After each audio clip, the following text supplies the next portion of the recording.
system, and I can go home and sleep tight. My advice is Senator Sterle has a little question, and don't take the bait. Just quickly tell me, Mr. Logan, what was the 14-15 bonuses figure? Senator, we're in the process of actually finalising the books at the moment. No stress, you'll have it when we bring you back again. Now, when we come back, I've got a lot more to do, but I want to talk about the Aunty Prue site, you know, the whistleblower thing. You're well Yes, aware Senator, of I'm aware of that. Yeah. So you are aware of it, that's fine, because I want to talk about the whole of life costing.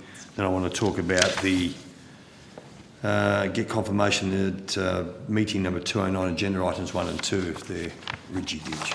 Okay, and then we'll take the questions from there. Yeah, Senator, can I just point out in regard to that information that was released on Aunty Prue, not about the accusations that were made on the front cover. There are things that we can address when... Sure. Yeah. I've got no problem. Understand that those attachments were actually an unauthorised release of commercially confidential documentation, which is a breach of the Code of Conduct as well as thing, and is currently being investigated by the Australian Federal Police. Not about the accusations, but about the unauthorised release of the information, just so they're understood. I'm not worried about that. You'll let us know, though. I just want to know if they're the real thing.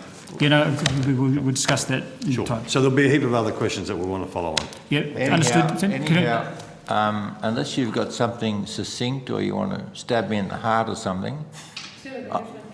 Yeah, you can put your head up. You haven't put it up yet. No, I haven't. At 7 o'clock we're finishing, so you've got 20 seconds. Yeah, 20 seconds, because I have been listening. My colleagues have been following the issue of Air Services Australia for a lot longer than I have. So it's been a very interesting 2 hours. In your opening statement, you stated that it's, that you are you want to be doing your work to maintain the confidence of the public, and that you're going to be working hard to correct the level of information and discussion with us as the Senate.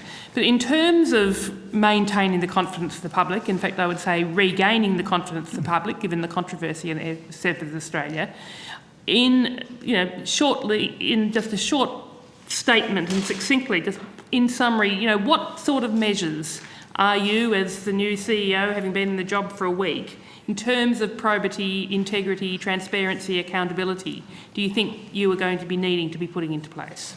Senator, put in succinctly is that we've set 4 priorities in dealing with the challenges that we have ahead of us, because not only do we have to maintain and continue to operate safely and the operations around the country, we've got a number of significant initiatives that we also need to navigate. In doing so, the executive team and I have agreed that our primary focus and priorities over the next 12 months in particular is around about continuing to engage our people as that...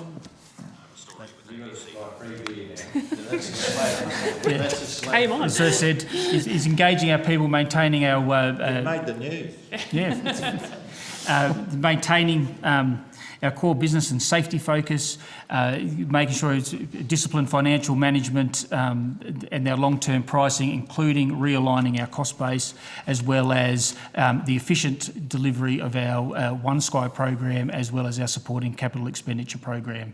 And making sure that we're focusing on those and delivering against those means that we will be able to perform as an organisation. May I just make the point is that the performance of this organisation, while under scrutiny on a number of fronts for a number of particular areas, is that we are one of the safest air navigation service providers in the world. Our operational performance into delays and managing the efficiency of the air traffic is up there with anywhere else in the world. You can compare us in a sense from a financial performance, operating performance, and all metrics around the world, and we're there favourably competing. So does that mean we can't do anything better? Doesn't mean that. Does it mean that we can't continually improve? Not. And based on those 4 particular priorities, that is how we're going to continue. So you don't see that you need to make any changes in terms of transparency and accountability? As I stated, the thing is that we will make whatever change we've made to be as transparent as we possibly can, understanding the probity constraints around various elements and how we manage that. So I'm happy to be open and frank on as many things, but obviously there are legal issues, there are privacy issues and all that sort of stuff, and making sure that we're dealing with them appropriately. So finally, you made a statement a minute ago about the alleged board minutes. Are you saying that we should take precaution as the principal and not publish them? Senator, is that Board papers, I should say. Yeah, the attachments that are on that on Anti-Proof site were an unauthorised release of confidential information that is currently being investigated by the Australian Federal Police.